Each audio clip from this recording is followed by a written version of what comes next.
విజయవాడలో ఇందిరాగాంధీ మున్సిపల్ స్టేడియంలో 36వ అతిపెద్ద పుస్తక ప్రదర్శన విశాలాంధ్ర స్టాల్ దగ్గర నేను ఒక విషయం గమనించాను. సాధారణంగా మహిళలు పుస్తకాలు కొనరు, చదవరు అంటారు.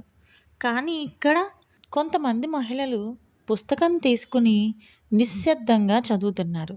ఎవ్వరూ తొందరపడటం లేదు. ఎవ్వరూ ధర కూడా అడగడం లేదు. కొన్ని పేజీల దగ్గర వాళ్ళ చేతులు ఆగిపోతున్నాయి. ఎందుకంటే ఆ పేజీలు కథలు చెప్పడం లేదు. ప్రశ్నలు అడుగుతున్నాయి. ఇంటి నుంచే నేను నిలబడగలనా? నా జీవితానికి ఒక బలం కావాలంటే ఎక్కడ మొదలుపెట్టాలి? ఇది సాధ్యమా? లేక నేను కూడా అనుకున్నంత వరకేనా? ఆ క్షణాల్లో వాళ్ళు పుస్తకం చదవడం లేదు. వాళ్ళు తమ జీవితాన్ని ఒక్కసారి తిరిగి చూస్తున్నారు.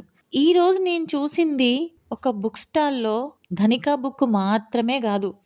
ఒక ఆలోచన దగ్గర మహిళలు ఆగిపోయిన క్షణాలు. కొన్ని పుస్తకాలు చదవబడవు, అనుభవించబడతాయి.